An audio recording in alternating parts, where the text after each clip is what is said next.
Zehazki, komunikabide berri bat jaiotzen denean, horrek sekula ez duela suposatzen edo sortzen aurreko edabideen desagerpena, baizik eta egokipena. Eta hori etxi edo esaten zuen Humberto Ecok ere El Paisen irakurri nion. Gauza bera, perpauz bera, nia, oin lehen interbentzio hau amaitzeko esango nuke, ni gauza batean behin nagoela ia seguru, ez?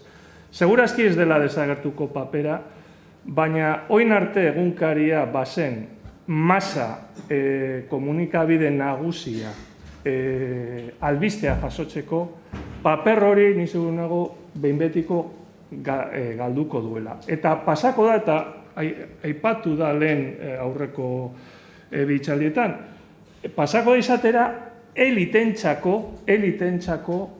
komunikabide bat. Orduan, oin arte komunikabide merke eta oso edatua eta jende guztiak, jende guztiak erabiltzen zuen Estatu Espainiarrean ezain beste. Baina beste aurreratuago dauzen beste estatu batzuetan jende guztiak erabiltzen zuena, paper hori nik uste dut behin betiko galduko duela eta bai, elitentzako beste produktu bat izango da. Hemen hitz egiten denean, komunikabideen krisiaz, komunikazioaren krisiaz eta informazioaren krisiaz, nik askotan uste dut, eztabaida ez dela behar den terminoetan edo planteatzen. Hau da, ez da argi esaten, krisian dagoena ez direla komunikabideak edo komunikazioa, baizik eta krisian dagoela negozio eredu bat dela. Negozio eredu hori dago krisian, eta komunikabideentzat aukera da lehen Aitorre komentatzen zuen bezala. Zebriani, Prisako magnateari orain dela gutxi elkarrizketa batean irakurritakoa da, klaro, interneten negozio errentagarritasuna edo 100%koa da. Eta egunkarietan ohituta daude 130%ekin. Eta noski, aplikatu nahi dute 130%, 104% ematen duen horretara. Eta hori ezin lorturi dabiltza. Baina ez da internet ezin dela errentagarria izan. Baizik eta errentagarritasun maila, ez dela orain arte egunkarietan ohituta zeuden modukoa. Beraz, negozio eredu bezala, egunkariak negozio iturri handi bezala, agortuta daude. Orduan, zein da irtenbidea? Egia da, lehen Aitorre esaten zuen bezala, hemen goitik eta batez ere unibertsitate ikuspegitik hori esatea erreza dela, baina egunero komunikabide bat aurrera atera behar duenarentzat beste kontua dela. Baina hor komunikabideetan, komunikazio aldetik ez dago krisirik, krisia dago negozio eredu moduan. Eta komunikazio ikuspegitik, ni behin ikusten ditut aukerak eta ikusten ditut arriskuak. Aukera nagusiak, interes ekonomiko handiak, albo batera geratzen baldin badira, errentagarritasun maila txikiagoa delako, benetako kazetaritza egiteko aukera gehiago egongo dela, influentzia gutxiago edo egongo direlako. Baina, senak eta nire pentsamentu txarrek eramaten haute pentsatzera, errentagarritasun maila mantendu nahiak prekarietatean handituko duela, prekarietatea handiago egingo duela eta kalitatea ez duela hobetuko. Beraz, hor daude nire ustez eztabaida da, negozio eredu hori bukatu da eta orain nola egiten dugu aurrera, baina ez lehengo errentagarritasun ratioetan planteatuta. Hori uste dut bere lekura eraman behar dela, hasteko, eta bestetik formatoi dagokienez eta hemen Armentiak esaten zigun moduan, agian ez dira denak sarera eraman daitezkeenak. Edo agian bai, baina jakin behar dugun nola eraman sarera. Eta hor dago, nire ustez, gabezia. Sakontasuna interneterako egokia da, galdetzen zuen irakasleak, eta galdera ona da, baina agian ez da sakontasuna interneterako egokia testu guztia hartu eta testu guztia bolkatzen baldin badugu.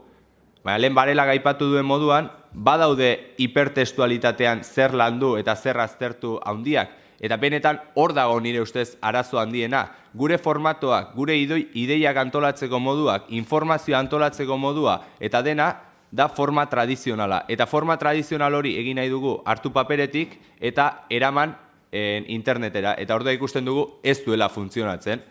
Beste uholde handi bat datorrela eta borroka oso handia datorrela interneten, internet arautzeko saioen inguruan. Italian blogerrak lizentziapean jarri gura izan zituzten iaz, azkenean atzera bota ziren, baina saiakera horregon zen globo sonda modura, ezta?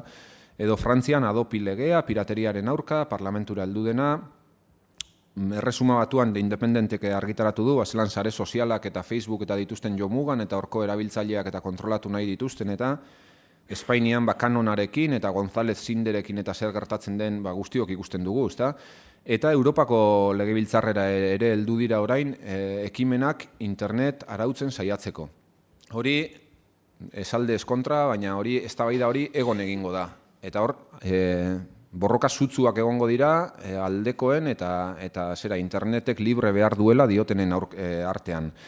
Eta niri argigarria egin zitzaidan pasaden astean, The International Herald Tribune, justo aeroportuan, eta A Perfect Storm for Papers, edo ekaitz perfektua egunkarientzat, ezta?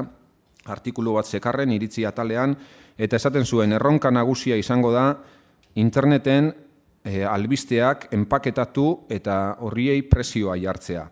Gaur egungo joera, hau da, albiste libreen, edo doako albisteen joera hori, ez da jasangarria esaten dute.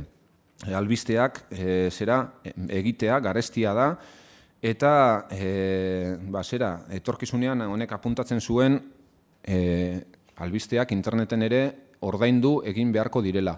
Honek zioen hori, eta gainera Google-engan atzamarra Google-i begira jartzen zuen, eta Yahoo-i begira eta esaten zuen, ez da zilegi beste batzuek egiten duten lana, gerozuk aprobetxatzea, eta jendea zure webgunera joatea, eta zera, ez da. Eta otsoari belarritxuak ikusi dion beste bat, Rupert Murdoch izan da, eta esan du honek ere oraintsu, gure egile eskubideak lapurtzen utzi behar diogu Google-i, eskerrik asko baina ez. Orduan hor, eztabaida etorriko da, eta badator ja, eta adibidez, New York Timesek berak, eta Time astekariak berak, ja esaten dute mikroordainketaren eredua frogatu egingo dela ziur. 3 zentimo berria eta 50 zentimo igual, iTunesen estiloko zerbait edo. 50 zentimo egun osoko arpidetza edo, egun osoan zure berriak irakurtzeko baimena, eta berri bakar bat nahi baduzu, 3 zentimo. Horrelako zerbait etorriko da. Hor zer sortzen dira, galderak, ez da? Prest legoke jendea ordaintzeko horrengatik, ni oso eszeptiko naiz. Baina, aldi berean, inork modu profesionalean ez badu jorratzen informazioa, eta enpresak pikutara badoaz, eta ikusten ari gara hori gertatzen ari dela, nondik informatuko da jendea. Kazetaritza esan dezagun lanketa maila handi bat eskatzen duena nork egingo du. Blogarien hori oso aberatza da, oso zera, baina lanketa maila ez da berbera, hori argi dago, ezta? Eta orduan, hor, aidean galderak geratzen dira.